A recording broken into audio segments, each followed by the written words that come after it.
এবং আপনি দেখবেন এখানে শিবির বা জামাতকে সাধারণত মনে করা হয় তারা প্যানেল ভোট নির্ভরশীল।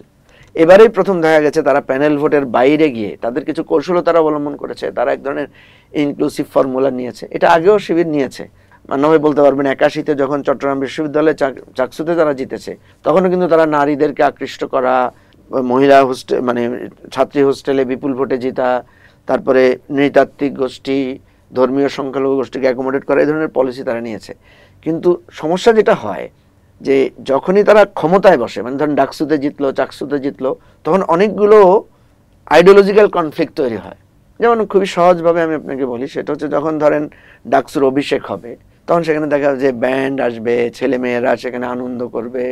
তখন কিন্তু শিবির যেহেতু একটা ইসলামিক আইডিওলজিতে বিশ্বাস করে, তখন তার ভেতর থেকে লোকেরা প্রশ্ন তুলবে যে এটা তো ইসলামিক আইডিওলজির সাথে কনফ্লিক্ট করে, তোমরা এগুলাতে কেন জড়াচ্ছ? তখন হয়তো তারা বলবে যে এটা আমরা যেহেতু ছাত্রছাত্রীদের রায় পেয়েছি। এই আইডিওলজিক্যাল কনফ্লিক্টগুলো চলবে, এবং এই আইডিওলজিক্যাল কনফ্লিক্টে গিয়ে দেখা যাচ্ছে যে তারা বেশি দূর আগাতে পারবে না।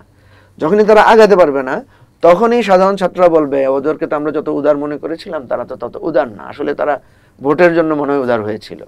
এটা একটা ডিক্লাইনিং ফ্যাক্টর কাজ করবে এখানে। টোটালটাই আমি আপনাকে যেটা বলি সেটা হচ্ছে এই প্রাথমিক অ্যাডভান্টেজটা এই সময়ে পাওয়া গেছে, কিন্তু এটা গণতান্ত্রিক চর্চাটা যদি ক্যাম্পাসে চলতে থাকে তাহলে এই অ্যাডভান্টেজটা তারা পাবে না, পরে আস্তে আস্তে এটা কাটিল হয়ে যাবে।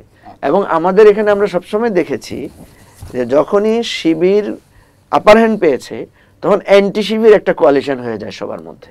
আপনি দেখবেন 81-তে শিবির ইলেকশনে জেতার পরে 91-তে এসে কিন্তু শিবিরের বিরুদ্ধে টোটাল কোয়ালিশন হয়েছে, এবং সেই কোয়ালিশনে দেখা গেল শিবির হেরে গেছে। তো এটাও ভবিষ্যতে একই রকম কাজ করবে, সবকিছু বিষয়টা এমন না, কিন্তু এটা একটা প্রবণতা আছে অতীতে।